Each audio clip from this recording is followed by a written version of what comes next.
Hi there, I'm Amy. Thank you so much for joining me. On today's episode, I'm going to be sharing all about my herb spiral that I put in the spring of 2021. And it's part of my series that I'm doing called My Self-Sufficient Journey. It's all videos that basically show you everything I learned myself in 2021 and took action on, tried it out, and I'm sharing back with you everything that I learned. So let's get into it. An herb spiral is essentially a three-dimensional element in your landscaping that has your herbs in it. A lot of people have an herb garden or, you know, a little window box with herbs, but this is essentially creating kind of different microclimates depending on which side you plant your herbs. So you'll see in this diagram, the herb spiral has at the top herbs that like wind and sun exposure all the time. And then as the sun moves along the southern sky, you have some that are more in the sun in the morning, some on the west side that will be more in the sun towards the afternoon and late in the day. And then those herbs on the back side of the herb spiral are those that don't like so much sun at all. So you see how this is creating all these cool different microclimates, and it can be a really pretty feature in your landscaping and in your gardens. So in this example that I am showing you, there's a pond, a little frog pond at the very bottom. Maybe that's something I'll implement this coming year, but I did not include that this time. But let me get into the construction of my herb spiral. I'm going to show you the different steps that I used and of course live footage from when I put it in. So the first step is to locate your herb spiral. Where are you going to put it? And you want to have it obviously without any shade, any natural shade. So don't put it underneath like a big tree. I put mine in my front yard, and it's going to kind of come down around like this. And actually I was inspired by the golden ratio or the Fibonacci sequence, which is kind of an architectural concept. And so that's what I used for mine. I also had just a bunch of different elevations. The road is like 15 or 20 feet lower. I have these stairs here, and I'm kind of creating a little stair stepping down basically to my herb spiral. So a lot of land contouring going on here. So the next step is to put in, I used this bamboo marker and measured out a diameter of about 3 feet. So your first layer of rocks and dirt is going to essentially mimic what will be the top of your herb spiral. So I had about a 3-foot diameter, and I started building it up at the center first. So rocks and dirt are going into that central point. I also have a rain barrel up higher on my property that is essentially going to dump into this upper swale where this red arrow is. And then it's going to go into this next swale a little bit further down where that blue arrow is popping up for you.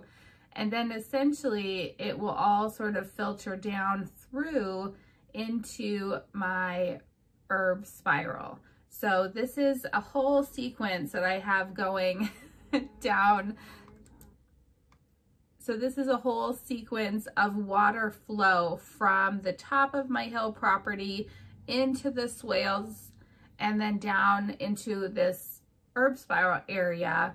And essentially what you want to think about is if you're getting like a torrential downfall, which we have had quite often here in northeastern Ohio, where an inch of rain could produce like hundreds and hundreds of gallons of water. And if you watched my rainwater harvesting video, That's where I got that information. But you know, you want to slow the water down, help it to absorb into the soil. And then in this case, I want to funnel it to water the flowers in my little terraced garden that you'll see at the end. And that terraced garden then also feeds into my herb spiral, which also needs watering during the summer. So then step 3 is just to start building the spiral. I'm gonna let Amy of the past fill you in on this step. All right, I got a couple more layers on my herb spiral today. I'm just adding rocks and dirt as I go up. Like this wall is gonna start getting higher, which is why this wall right here is going to get higher, which is why I've got more flat rocks along this sort of edge. I think I'm going to have to take that round guy off. Before I fill this in any further, I want to just sort of show the skeletons of this spiral, and especially highlight here where it's coming up. I'm planning on filling this here with dirt. So, but you can see how you can continue to slope the dirt all the way up. Sorry, pardon my undone nails. You basically just have kind of a dam that you create here, or a retaining wall for the upper section. So just want to show it before I fill her in. Now this is pretty much my finished spiral. I did continue to work on that slope coming down off of the swales.